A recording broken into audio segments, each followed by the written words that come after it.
बड़ा महान शहर है गोंडा, यूपी में मेरी जन्मस्थली है। बहुत अच्छे लोग हैं वहां पे, बहुत शरीफ लोग हैं, बहुत ईमानदार लोग हैं, बहुत सज्जन लोग हैं। और हमारी शिक्षा दीक्षा वहीं हुई, जन्म गोंडा में हुआ,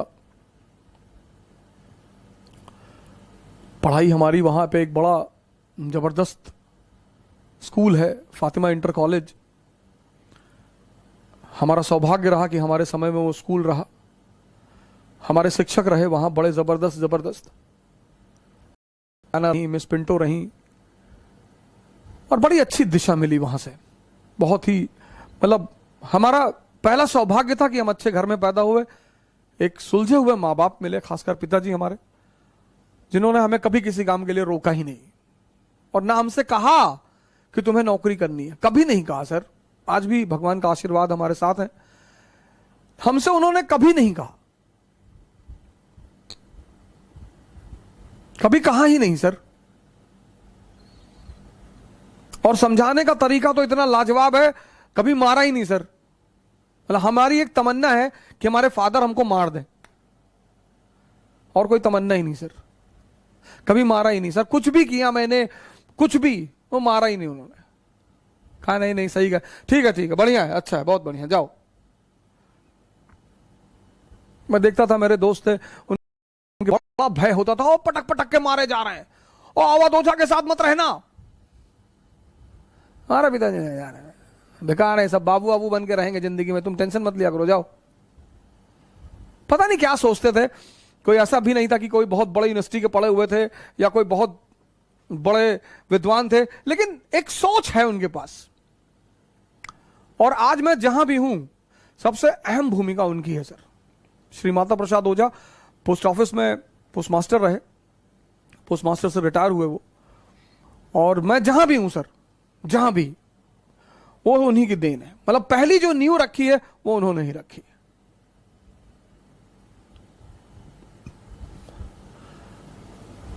हमारा प्रिंसिपल परेशान रहता था कि यार तुम्हारा बाप तुमको कुछ कहता ही नहीं, कहते ही नहीं थे सर।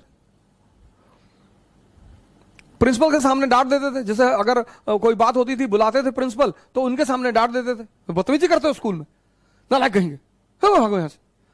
फिर कहते थे लड़का ऐसा, फिर बाहर निकल के हमसे कहते थे कि पागल है तुम्हारा प्रिंसिपल। तो एक बार क्या हुआ कि फादर प्रिंसिपल ने कहा कि यार इसके बाप को इतनी हम शिकायत करते हैं, ये सुधरता ही नहीं। तो लोगों ने कहा सर आप गलत आदमी को शिकायत करते हो, आप इसकी मां को बुलाओ सर। तो उन्होंने हमारी मां को बुलाया, माता जी ने ऑफिस में ही मारना शुरू कर दिया। तो प्रिंसिपल को लगा कि हाँ यार पहले हम गलत आदमी को बुला रहे थे।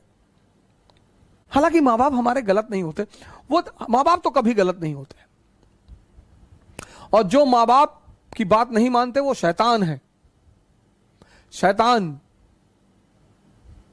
लेकिन हां कभी कभी ऐसा होता है कि मां बाप हमें समझ नहीं पाते, तो लड़ने की क्या जरूरत है सर। मां बाप से नहीं लड़ा जा सकता सर, कभी नहीं लड़ा जा सकता। मां बाप से तो कभी लड़ा ही नहीं जा सकता, कभी नहीं। कुछ भी हो जाए, भगवान उतर आए और मां बाप कहते चला दो गोली तो चला दो, फिर इफ एंड बट की जरूरत ही नहीं। यह स्थिति है मां बाप की सर। 7 महीना मैं रहा ऋषिकेश में सर, मेरा अटेम्प्ट खत्म हो गया, सबने मेरा साथ छोड़ दिया सर, सबने। मैं पैसे एक रुपए के लिए मोहताज हो गया। मेरे एक मित्र हैं, 100 रुपए मांगने पे नहीं दिया उन्होंने सर।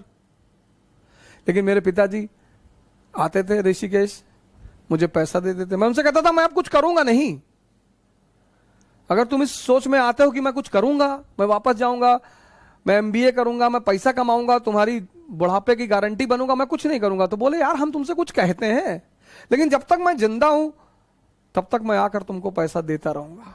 और सर 7 महीने आते रहे वो ऋषिकेश और मुझे पैसा देते रहे सर। और कभी कभी तो लोगों को भेजते थे मुझसे मिलने के लिए कि जाओ ऐसे कह देना घूमने आए थे, कुछ पैसा दे आना। ये होते हैं मां बाप। आदमी को पहचानना है ना, तो उसको यह देखो कि इसके मां बाप के प्रति कैसा रवैया है। अगर वो अपने मां बाप को भगवान मानता है तो आपके प्रति ईमानदार रहेगा सर, हमेशा। हां लेकिन कभी कभी ऐसा भी होता है, यह भी मैं मानता हूं कि कभी कभी मां बाप भी हमको समझ नहीं पाते हैं, तो कोई बड़ी बात नहीं है सर। उसमें झगड़ा करने का, उनसे बगावत करने की कोई जरूरत नहीं है। जो भी आपके ऊपर खर्चा करेगा वो उसकी कीमत वसूल करेगा, मां बाप के अलावा।